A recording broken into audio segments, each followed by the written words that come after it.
ஸ்ரீராமச்சந்திர பரபிரம்மணி நமஹ. இந்த மகோதரனுக்கு ராமனை நினச்சா அச்சமாக இருக்குது, அதனால தான் அவன் யுத்தத்தை தவிர்க்க நினைக்கிறான் அப்படின்னு சொல்லிட்டு ராவணன் சொல்கிறார் கும்பகர்ணன் கிட்ட. அப்போ வெற்றி உன்னுடைய தான், நீ போருக்கு கிளம்புன்னு சொல்கிறார். அப்போது கும்பகர்ணன் சொல்கிறார், நான் தனியாக தான் போக விரும்புகிறேன், என்னுடைய படை எங்கேயே இருக்கட்டும்னு சொல்கிறார். அப்போ ராவணன் கதைகளையும் வேல்களையும் தாங்கின படையோடு நீ போகிறது தான் நல்லது, வானரர்கள் பலம் மிக்கவா மட்டுமில்லை, ரொம்ப மன உறுதி படைச்சவாளாக இருக்கா, அதனால் படைசூழ நீ போகிறது தான் ரொம்ப நல்லதுன்னு சொல்கிறார். கும்பகர்ணன் கழுத்தில் ஒரு தங்க நகை அணிவிக்கிறார், அவனுடைய கைகளை ஆபரணங்கள் பூட்டுறார், அவனுக்கு மாலையை சூட்டுறார். இப்படியெல்லாம் அலங்கரிக்கப்பட்ட கும்பகர்ணன் நெய் வார்க்கப்பட்டு கொழுந்து விட்டு எரிகிற வேள்வி தீ போல காட்சி அளிக்கிறார். எந்தவித தாக்குதலையும் தாங்கக்கூடிய கவசம் அவனால் அணிவிக்கப்படுறது.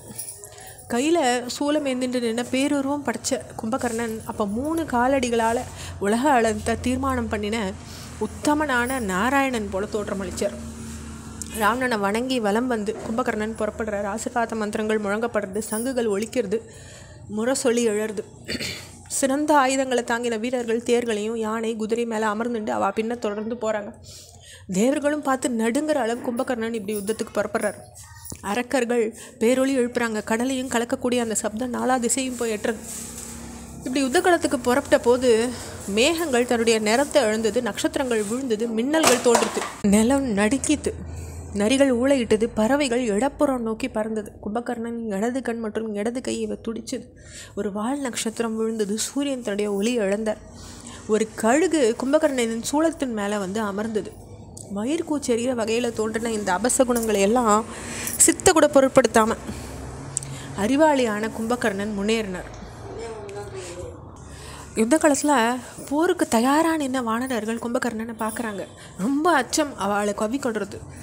புயல் காற்றினால் தூக்கி எறியப்பட்டவா போல் 4 திசைகள்லையும் அவள் செதற ஆரம்பிக்கிறாங்க. இதை பார்த்து கும்பகர்ணன் இடியோசை போல் கர்ஜிக்கிறார்.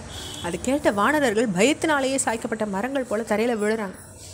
உலக அழிவிற்கான நேரத்தில் தோற்றமளிக்கக்கூடிய காலருத்தன் போல காட்சியளித்தார் கும்பகர்ணன். விரைவாக முன்னேறார்.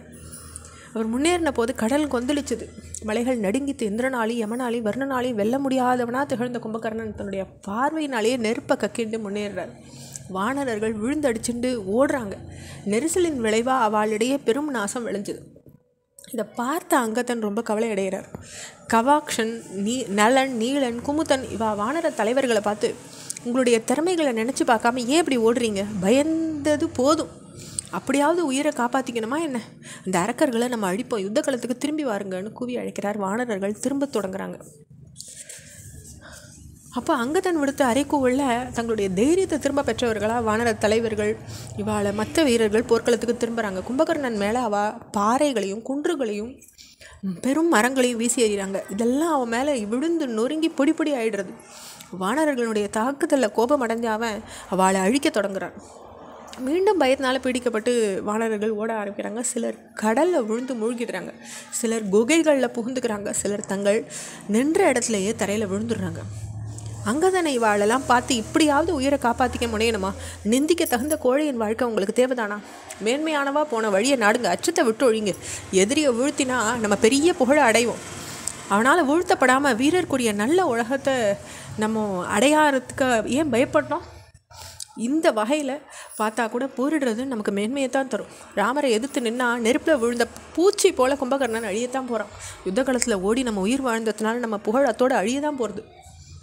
போர்க்களத்துக்கு திரும்புங்கன்னு உறக்க கூவி அழைக்கிறார். ஆனால் வானரர்கள், கும்பகர்ணன் பெரும் நாசத்தை விளைவிச்சிருக்கான், போரிடுறதுக்கு இது தருணமே கிடையாது, எங்களுடைய உயிர் எங்களுக்கு பெருசு தான், நாங்கள் போகிறோன்னு கிளம்புறாங்க. அங்கதன் அழைப்பு மறுக்கிறாங்க.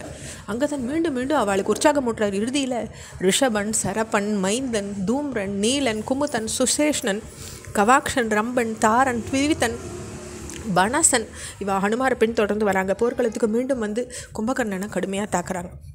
கும்பகர்ணன் படையும் நாசமாறுது. ஹனுமார் கும்பகர்ணன் மேலே குன்றுகளையும் பாறைகளையும் வீசி தாக்குறார். பின்னர் கைகள்னாலேயே ஹனுமார் கும்பகர்ணன் மார்பில் ஓங்கி அறையிறார். அவன் தடுமாறுறான். தன்னை சுதாரிச்சுண்டு தன்னுடைய சூளத்தினால ஹனுமாரனுடைய மார்பில் அவன் தாக்குறான். அப்போ ஹனுமார் தன்னிலை இழக்கிறார், ரத்தத்தை கக்கிண்டு தடுமாறி தவிக்கிறார்.